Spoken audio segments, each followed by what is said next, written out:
নমস্কার বন্ধুরা, welcome to cricket and football hub. তো বন্ধুরা, এই ভিডিওতে তোমাদের মধ্যে বেশ কয়েকটা গুরুত্বপূর্ণ আপডেট নিয়ে আলোচনা করার আছে, সেহেতু ভিডিওটা না স্কিপ করে তোমাদের পুরোটা দেখার অনুরোধ থাকলো। আর তোমরা যারা আমাদের এই চ্যানেলে প্রথমবার এসেছো তারা কিন্তু অবশ্যই ভিডিওতে লাইক দিয়ে চ্যানেলটা সাবস্ক্রাইব করে রেখো, কারণ তুমি কিন্তু এখানে তোমার প্রিয় দলের সমস্ত রকম খেলার খবর সবার আগে পেয়ে যাবে। তো চলো আর দেরি না করে আজকের ভিডিওর মেন টপিকগুলো নিয়ে আলোচনা শুরু করা যাক। সো ফার্স্ট অফ অল যদি ইস্টবেঙ্গলের মহিলা দলকে নিয়ে কথা বলা যায়, তো গতকাল ইস্টবেঙ্গলের মহিলা দল তারা CWFL এর ফাইনাল ম্যাচে মুখোমুখি হয়েছিল শ্রীভূমির বিরুদ্ধে। গতকালের ওই হাই ভোল্টেজ ফাইনাল ম্যাচের ফুল টাইম স্কোর 1-1 গিয়ে শেষ হয়, যার কারণে ম্যাচটা পেনাল্টি শুট আউটের দিকে গড়ায়। আর পেনাল্টিতে 4-2 গোলে শ্রীভূমিকে হারিয়ে গতকাল CWFL এর চ্যাম্পিয়ন হয়ে গেল ইস্টবেঙ্গলের মহিলা দল, যেখানে ইস্টবেঙ্গলের সিনিয়র পুরুষ দল বিগত কয়েক মরশুম ধরে লাগাতার ব্যর্থতার মুখ দেখছে। সেখানে দাঁড়িয়ে ইস্টবেঙ্গলের মহিলা দল তারা কিন্তু এই মরশুমে জোড়া ট্রফি ঘরে তুলে ইস্টবেঙ্গলের ঐতিহ্যকে বহন করে নিয়ে যাচ্ছে। এর পাশাপাশি ইস্টবেঙ্গলের মহিলা দল তারা কিন্তু বাংলার মহিলা ফুটবলারদের জন্যও নতুন করে অনুপ্রেরণার সৃষ্টি করছে। তো আমাদের সকলের তরফ থেকেই ইস্টবেঙ্গলের মহিলা দলকে CWFL এর চ্যাম্পিয়ন হওয়ার জন্য অনেক অভিনন্দন রইল। আর আমরা সকলেই আশা করব ইস্টবেঙ্গলের মতনই বাংলার বাকি দুই প্রধান তথা মোহনবাগান ও মোহামেডান স্পোর্টিং, এই দুই প্রধানও যেন মহিলা দল গঠন করে বাংলার ফুটবলকে আরও এগিয়ে নিয়ে যায়। তবে মোহামেডান স্পোর্টিংয়ের কথা বললে, মোহামেডান স্পোর্টিং তারা আসন্ন মৌসুমে ISL-এই বা কতটা ভালো দল গঠন করতে পারবে সেই নিয়েও কিন্তু দিনের পর দিন যথেষ্ট সংশয় থেকেই যাচ্ছে। কারণ যেমনটা খবর, আগামী মৌসুমে বাঙ্কার হিল বা স্রাচি কেউই কিন্তু আর থাকছে না মোহামেডান স্পোর্টিংয়ের ইনভেস্টর হিসাবে, যার কারণে মোহামেডান স্পোর্টিং ম্যানেজমেন্ট তারা কিন্তু নতুন স্পন্সরের খোঁজে রয়েছে। তো তোমাদের ইতিমধ্যেই জানিয়ে দিয়েছি, এক সৌদি ইনভেস্টরের সাথে সৌরভ গাঙ্গুলি কথাবার্তা বলছে মোহামেডান স্পোর্টিং এর ইনভেস্টর হিসাবে নিয়ে আসার জন্য।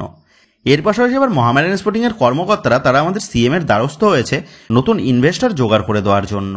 তবে মোহামেডান স্পোর্টিং এর কর্মকর্তারা যতদিন না পর্যন্ত নিজেদের গদির মায়াটা ত্যাগ করতে পারবে, ততদিন পর্যন্ত কিন্তু বিল গেটসও মোহামেডান স্পোর্টিং এ ইনভেস্ট করতে আসলেও তার পরের মরশুমে তারাও কিন্তু পালিয়ে যাবে। সেক্ষেত্রে এখন এটাই দেখার বিষয় হবে, ক্লাবের সাফল্য লাভের আশায় নিঃস্বার্থভাবে ইনভেস্টর গোষ্ঠীর সাথে কাঁধে কাঁধ মিলিয়ে একসাথে চলতে পারে নাকি মোহামেডান স্পোর্টিং এর কর্মকর্তারা। তো যাই হোক, এবার পরবর্তী আপডেটটা বেরিয়ে আসছে মুম্বাই সিটি এফসিকে নিয়ে। তো মুম্বাই সিটি এফসি ম্যানেজমেন্ট তারা আসন্ন মৌসুমে একাধিক পরিবর্তন আনতে চলেছে দলে, সেটা কিন্তু তোমাদের জানিয়েছি। এবং মুম্বাই সিটি এফসি ম্যানেজমেন্ট তারা আসন্ন মরশুমে তাদের দলকে আরও নতুন করে তৈরি করতে চাইছে, যার ফলে দল থেকে বেশ কিছু পুরনো প্লেয়ারকে কিন্তু ছেটে ফেলেছে মুম্বাই সিটি এফসি ম্যানেজমেন্ট। ইতিমধ্যেই দলের দুই বিদেশি ইয়েল ভ্যান নিভ এবং জেরেমি মানজারোকে বিদায় জানিয়েছে মুম্বাই সিটি এফসি। এর পাশাপাশি আবার গতকাল দলের 6 ভারতীয় প্লেয়ারকেও বিদায় জানিয়ে দিয়েছে মুম্বাই, যারা হচ্ছে হার্দিক ভাট, আমায় রানাডে, প্রবীর দাস, হিতেশ শর্মা, ড্যানিয়েল লালহিরিয়ামপুইয়া এবং গোলকিপার বিশাল জোন। তো এই 6 প্লেয়ারকেই গতকাল অফিসিয়ালিভাবে গুড বাই জানিয়ে দিয়েছে মুম্বাই সিটি এফসি ম্যানেজমেন্ট। সেক্ষেত্রে আসন্ন মৌসুমের জন্য 2 বিদেশি ও 6 ভারতীয় অর্থাৎ মোট 8 জন প্লেয়ারকে রিলিজ করে দিল মুম্বাই সিটি এফসি। সেহেতু আসন্ন মৌসুমে মুম্বাই সিটি এফসি ম্যানেজমেন্ট তারা দল গঠনের বাজারে একাধিক নতুন প্লেয়ারকে সাইনিং করে নিজেদের দলকে রিবিল্ড করতে চলেছে, সেটা বলাই যায়। তো যাই হোক, কেরালা ব্লাস্টার এফসি থেকে লোন ডিলে মুম্বাই সিটি এফসিতে যোগ দিয়েছিল 31 বছর বয়সী ভারতীয় রাইট ব্যাক পজিশনের প্লেয়ার প্রবীর দাস। আর এই প্রবীর দাসের সাথে মুম্বাই সিটি এফসির লোন ডিল শেষ হয়ে যাওয়ায় প্রবীর দাস সে কিন্তু আবারও ফিরে যেতে চলেছে তার পুরনো ক্লাব কেরালা ব্লাস্টার এফসিতে। তো কেরালা ব্লাস্টার এফসির সাথে প্রবীর দাসের এখনও 1 মৌসুমের চুক্তি বাকি রয়েছে। সেহেতু আসন্ন মৌসুমে প্রবীর দাসকে কেরালা ব্লাস্টার এফসি জার্সিতেই আমরা দেখতে পাই, নাকি আবারও Kerala blaster FC management Prabir দাসকে অন্য কোনো ক্লাবে লোন ডিলে পাঠিয়ে দেয়, সেটাই কিন্তু এখন দেখার বিষয় হবে। তো যাই হোক, এবার পরবর্তী আপডেটটা বেরিয়ে আসছে মোহনবাগান কোচ হোসে মল্লিয়ান্নোয়া আসন্ন মৌসুমের প্রি সিজনের সিদ্ধান্ত নিয়ে। তো তোমাদের ইতিমধ্যেই জানিয়ে দিয়েছি, ডুরান্ড কাপের টুর্নামেন্টের জন্য মোহনবাগান ম্যানেজমেন্ট তারা কিন্তু নিজেদের যুবদলকে খেলানোর সিদ্ধান্ত নিয়েছে। তবে সুপার কাপ বা ফেডারেশন কাপের টুর্নামেন্ট থেকেই মোহনবাগানের সিনিয়র দল নিজেদের নতুন মরশুম শুরু করতে চলেছে। আর এই সুপার কাপ বা ফেডারেশন কাপে একটা ভালো সময় কাটিয়ে নিজেদের গুছিয়ে নিয়ে ACL-2 এবং ISL এর জন্য নামতে চলেছে মোহনবাগান কোচ হোসে মলিনা। তো যেমনটা জানা গেছে, কোচ হোসে মলিনা মোহনবাগান ম্যানেজমেন্টকে জানিয়েছে অনুশীলনের শুরুর দিন থেকেই তিনি দলের সমস্ত ভারতীয় ও দলের 6 জন বিদেশি প্লেয়ারকেই মাঠে দেখতে চান। অর্থাৎ দলের সমস্ত স্বদেশী এবং বিদেশি প্লেয়ার নিয়ে অনুশীলন শুরুর ডে 1 থেকেই আসন্ন মরশুমে সাফল্য লাভের আশায় মাঠে নামতে চাইছেন কোচ হোসে মলিনা। আর আসন্ন মরশুমটা মোহনবাগান দলের জন্য যে বেশ গুরুত্বপূর্ণ একটা মরশুম সেটা বলাই যায়, কারণ আসন্ন মরশুমে মোহনবাগান দল খেলতে নামবে ACL-2-তে। আর এই ACL-2কেই আসন্ন মরশুমে পাখির চোখ করে দেখছে মোহনবাগান ম্যানেজমেন্ট। আর সেই কারণেই এই ACL-2 টুর্নামেন্টে সফলতা পাওয়ার জন্য কোচ হোসে মলিনাকেও কিন্তু বেশ খানিকটা খাটনির মধ্যে দিয়ে যেতে হবে। আর সেই জন্যই কোচ হোসে মলিনা চাইছেন যত শীঘ্রই সম্ভব প্রিসিজনে নেমে গোটা দলকে গুছিয়ে নিতে। তো যেমনটা জানা গেছে, আগস্ট মাসের প্রথম সপ্তাহ থেকেই পুরো দল নিয়ে অনুশীলনে নেমে পড়বেন কোচ হোসে মলিনা।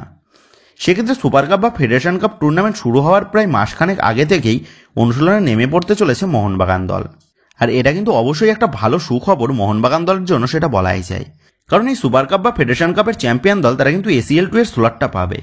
এর পাশাপাশি আবার সেপ্টেম্বর মাসের শেষের দিকেই মোহনবাগানের ACL 2 এর ম্যাচ চালু হচ্ছে। সেক্ষেত্রে গোটা দলকে সেট করতে প্রায় মাসখানেক আগে থেকেই প্রিসিজনের সিদ্ধান্ত নিয়েছে মোহনবাগান দল। আর প্রয়োজন হলে ওই প্রিসিজনের সময় কিছু ক্লাবের সাথে প্র্যাকটিস ম্যাচও কিন্তু খেলে দলকে দেখে নিতে পারে কোচ হোসে মলিনা।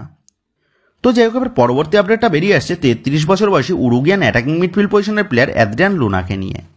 5.6 কোটি টাকা মার্কেট ভ্যালুর এই অ্যাদ্রিয়ান লুনা সে 2021 মরশুম থেকেই যুক্ত রয়েছে কেরালা ব্লাস্টার এফসি দলের সাথে। এবং কেরালা ব্লাস্টার এফসির সাথে লুনার কিন্তু এখনও 2 মরশুমের চুক্তি বাকি রয়েছে। তবে বর্তমানে দাঁড়িয়ে যেমনটা জানা গেছে, কেরালা ব্লাস্টার এফসি ম্যানেজমেন্ট তারা লুনাকে জানিয়ে দিয়েছে আসন্ন মরশুমের জন্য নতুন কোনো ক্লাব খুঁজতে।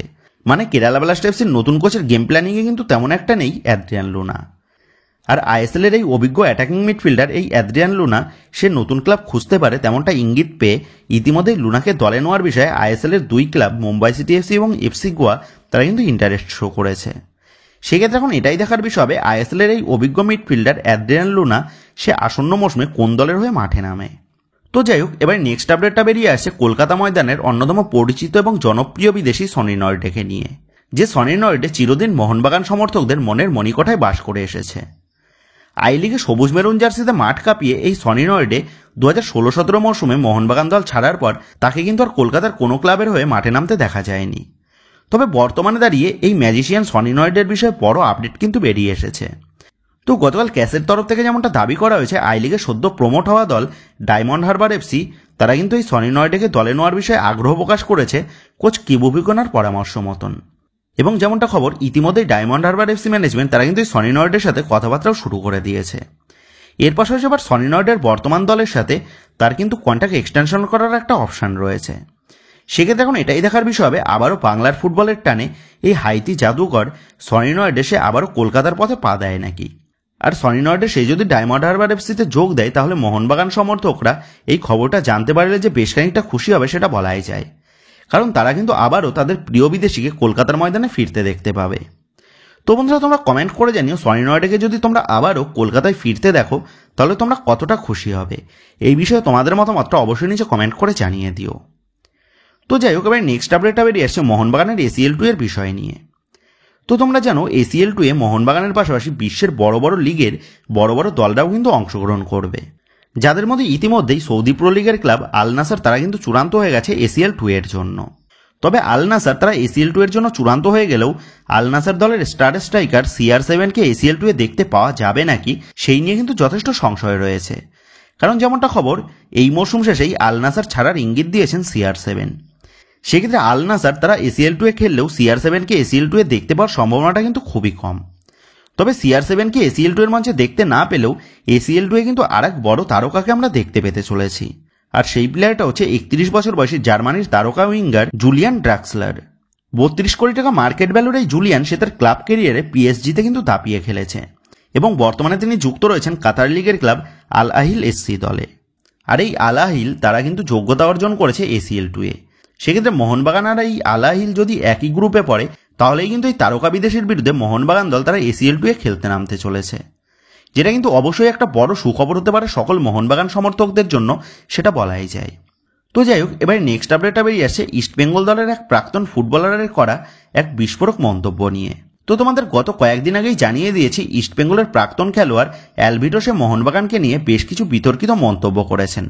তবে এবার অ্যালভিটোর পাশাপাশি অ্যালভিটোর দেখানো পথ দিয়েই মোহনবাগানের বিরুদ্ধে বিতর্কিত মন্তব্য করতে শোনা গেছে ইস্টবেঙ্গল দলের আরেক প্রাক্তন খেলোয়াড় এবং বর্তমানে ইস্টবেঙ্গল কর্তাদের সাথে যুক্ত থাকা বিকাশ পাজির মুখ থেকেও। বিকাশ পাজি তিনি বলেছেন মোহনবাগান কোচ হোসে মলিনা সে যে প্লেয়ারকে দলে চাইছেন সেই প্লেয়ারকেই সঞ্জীব গোয়েঙ্কা নিজেদের দলে নিয়ে আসছেন কোটি কোটি টাকা খরচ করে।